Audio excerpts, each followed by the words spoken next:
Et ben, nous voici de retour pour une autre capsule de révision. Hein. On n'a pas le choix, c'est ça qu'ils disent. Hein. Qui ça? Eux autres. Qui ça, eux autres? Ben, les amis des autres. Les amis de qui? D'eux autres. Hein? Tant qu'à dire des niaiseries, hein, on va commencer tout de suite. Alors, module 5, histoire secondaire 1, le Moyen-Âge à la campagne, si vous préférez, selon les critères du ministère, hein, la christianisation de l'Occident, parce que la religion s'est développée beaucoup pendant le Moyen-Âge. Alors, au début, il va y avoir la fameuse ligne du temps, comme à chaque fois, donc se situer dans l'espace. Ensuite, on va établir des faits avec la hiérarchie sociale, la pyramide des groupes sociaux de la population au Moyen Âge. On va parler après ça de toute cette relation-là, mettre en relation des faits là, entre les gens du clergé, le roi, les gens du peuple, donc toute cette espèce de complexité-là là, au niveau politique, religieux et économique. Alors, ça va être la première partie. On se revoit dans pas long. Alors, c'est parti. Comme à chaque fois, nous avons la fameuse ligne du temps historique avec les périodes et les dates. Nous avons ça ici dans votre document, qui est ce document-là, document 5, Christianisation de l'Occident. On s'en vient ici comme ça. La voici, la voilà, la fameuse ligne du temps. Alors, 3 millions préhistoire. Ici, ça serait la lettre A. La lettre B, Antiquité, C, Moyen-Âge, D, Temps moderne, E, période contemporaine. Toujours faire attention.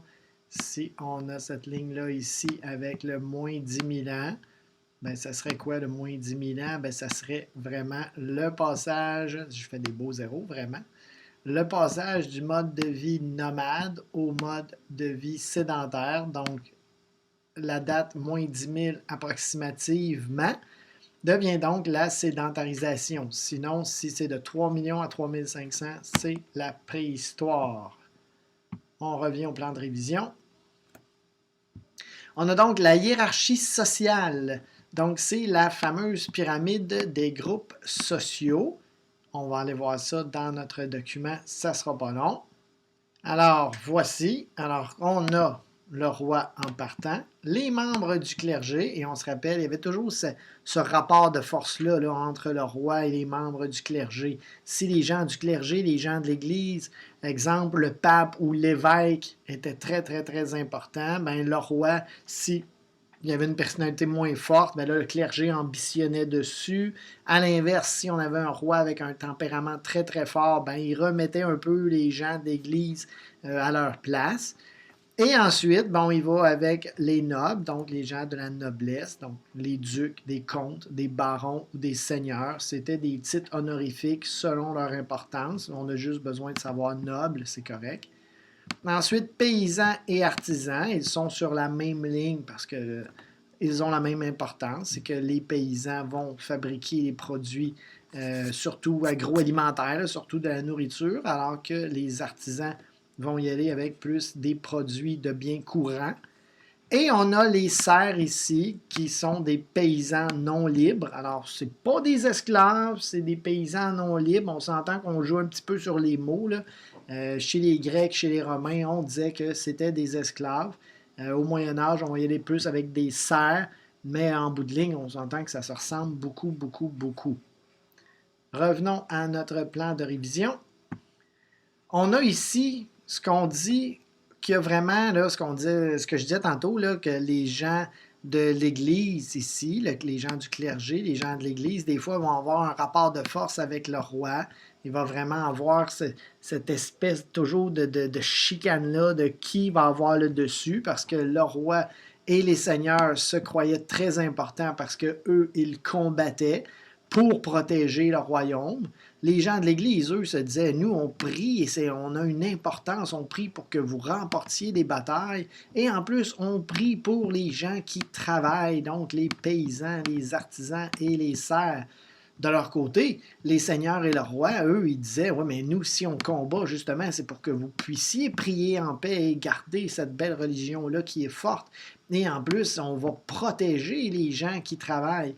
Alors que eux, les gens qui travaillaient, dans le fond, qu'est-ce qu'ils faisaient? Ils devaient donner de l'argent aux gens du clergé, les gens d'église, et ils devaient donner de l'argent aux gens de la noblesse, donc les seigneurs et leurs rois. Fait que ça devenait un petit peu compliqué, là. Fait que si on va voir dans notre plan de révision, vous allez voir, pas notre plan de révision, excusez, notre document, vous allez voir si c'est bien expliqué. Allons-y. Alors, nous avons ici, vous voyez, les groupes sociaux. Hein, tantôt, on a vu la pyramide, mais là, c'est vraiment l'étroite relation ou la relation étroite entre le clergé, les gens de l'Église, et la monarchie, le roi. Et là, vous voyez, c'est bien expliqué ce que je vous disais. La relation entre ceux qui prient et ceux qui combattent. Il y a un autre groupe social qui est le peuple, donc les artisans et le paysan. Et eux, ben, qu'est-ce qu'ils disaient? Ils disaient, nous sommes toujours sollicités par le clergé, leur donner de l'argent, et le roi. Alors, qu'est-ce que ça donnait? Ben, vous voyez, ça ressemble à ce que je vous ai dit tantôt. Les gens du clergé vont prier. Donc, eux, ils disent, on prie pour vous, pour que vous ayez des belles récoltes. Et eux, ils disent, oui, mais on vous donne de l'argent ou des récoltes. Et là, eux, ils disaient, on prie pour que vous combattiez. Eux, ils disaient, oui, mais on combat pour vous. Et là, eux, ils disaient, oui, mais on travaille pour vous. Oui, mais nous, on vous donne aussi des impôts ou de la nourriture. Donc, des fois, quand on n'avait pas d'argent, les impôts étaient donnés sous forme de nourriture. Alors, vous voyez, en haut, on a vraiment... C'est pour ça que ça fait une espèce de triangle inversé, là, vous voyez. On a comme deux en haut, selon leur tempérament, comme je disais tantôt. Et on a finalement le peuple qui est en bas. Alors, le peuple se fait un petit peu avoir parce que lui, il doit toujours donner à ceux qui combattent et à ceux qui prient. Et là, ben, ceux qui prient, en revanche, les menacent un peu en disant, nous, on prie pour que vous ayez des belles récoltes. Nous, on combat pour que vous puissiez protéger vos récoltes. Ce qui fait en sorte que ces trois groupes-là doivent toujours interagir entre eux. Alors, il va y avoir beaucoup, beaucoup de petites questions par rapport à ça, là. Qui fait quoi? Qui prie pour qui combat pour qui travaille pour qui. Fait que dans l'évaluation, il va y avoir des questions là-dessus. Donc, c'est important de comprendre tout ce, ben pas tout, mais tout ce bout de texte-là. Revenons au plan de révision. On a côté politique, ça va être qui? Ben, c'est sûr que c'est le roi et les seigneurs. Côté religieux, c'est qui? Ben, c'est les gens de l'Église, les gens du clergé. Et côté économique, même si le clergé a une économie forte et que les rois ou le roi et les seigneurs ont une économie forte, ben, ça reste que c'est souvent les paysans, les artisans et les serfs qui sont à la base de la pyramide économique. Deuxième partie, alors on va encore parler dans nos fameuses opérations intellectuelles, on va parler de la hiérarchie, mais des gens de l'Église, hein, étant donné que la religion catholique s'est beaucoup développée, on va parler de tout ça. On va établir des faits aussi dans l'agriculture, il y a eu beaucoup, beaucoup de progrès dans l'agriculture. On va aussi faire des comparaisons, donc dégager des similitudes et des différences. Dans ce cas-ci, ça va être des différences entre l'islam et la religion catholique, parce que l'islam a aussi pris naissance, ben pas aussi, parce que la religion catholique avait pris naissance dans l'Empire romain, elle s'est développée au Moyen Âge, alors que l'islam a pris naissance au Moyen Âge. Et on va parler aussi de l'évolution de la religion aujourd'hui, de nos jours. Alors là, ça va être encore une fois des comparaisons et il va aussi avoir la continuité ou le changement. Est-ce qu'il y a eu une continuité là, du Moyen Âge à aujourd'hui? Si oui, c'est quoi? Et sinon, quel est le changement? Alors, nous allons voir ça. Allons-y! Ensuite, étant donné que c'est beaucoup, beaucoup par rapport à la hiérarchie sociale, on va y aller avec la hiérarchie des gens de l'Église. Comment ça marche? Alors, on a ça ici, la hiérarchie du clergé, donc les gens de l'Église. On disait que les gens vont quitter les villes pour se diriger vers les campagnes. C'est vraiment dans les campagnes que la religion s'est fait sentir le plus au début. Alors, vous voyez, pape, cardinaux, évêques, prêtres, abbés et moines. Vous voyez que pape, il n'y a pas de S parce qu'il y en a juste un. Cardinaux, évêques, prêtres, abbés et moines, il y en a plusieurs. Et après ça, les questions qui viennent avec cette pyramide-là sont ici. Alors, il élise le pape et l'assise dans sa tâche, ce sont les cardinaux, donc le deuxième. Ensuite, ils vivent en communauté dans des monastères et ils participent activement à la vie et à la christianisation de la population. Ce sont les moines. Les moines, quand on dit qu'ils participent à la christianisation, ils participaient aussi à l'éducation. C'est vraiment les moines qui s'occupaient de l'éducation et c'est ceux qui allaient par la christianisation, donc par la religion. Et Les gens du clergé s'occupaient aussi, les moines entre autres, aussi de la santé. On peut dire en théorie que ce sont les premiers infirmiers qu'il y a eu dans l'histoire. Ils s'occupaient de la religion et aussi de l'éducation et de la santé. Ils vivaient dans les monastères et ces monastères-là étaient dirigés par des abbés. Donc ici, vous aviez un abbé qui était le responsable du monastère où les moines, bien sûr, priaient, recopiaient des textes importants, dont la Bible, mais ils s'occupaient aussi de la santé et de l'éducation. Alors, dans les monastères, ce sont les moines qui sont là. Si on prend par exemple les cathédrales et les églises, là, ça va être les cérémonies religieuses comme la messe à tous les jours. Dans ce temps, il y avait des messes à tous les jours. La messe du dimanche était la plus importante. Et vous avez aussi les services spécifiques comme les baptêmes, les premières communions, les confirmations, les mariages bien sûr, et malheureusement aussi les décès.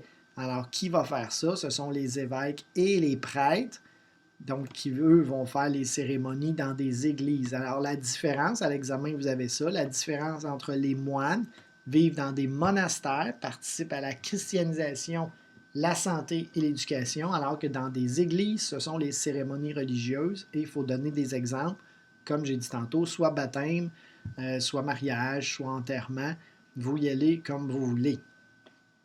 Alors, les évêques, eux, le territoire est divisé en certaines parties. Donc, on a plusieurs évêques qui gèrent un territoire. Et ces évêques-là, ben, qu'est-ce qu'ils vont faire? Ils vont s'assurer de nommer les prêtres qui, eux, vont travailler dans les paroisses et vont faire les cérémonies religieuses dans les églises. Alors, je suis fatiguant avec ça, mais il ne faut vraiment pas mélanger monastère, église, moine, monastère, éducation, santé, et aussi recopier des textes importants dont la Bible.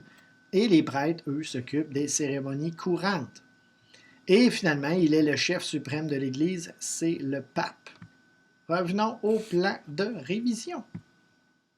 Donc, comparer le Moyen-Âge avec la société romaine, vous allez avoir des questions là-dessus. Il va y avoir des questions forcément sur la pyramide sociale. J'en ai parlé un petit peu tantôt. Donc, au Moyen-Âge, on a des serfs. Eux, chez les Romains, il y avait des esclaves. On a des gens de la noblesse au Moyen-Âge.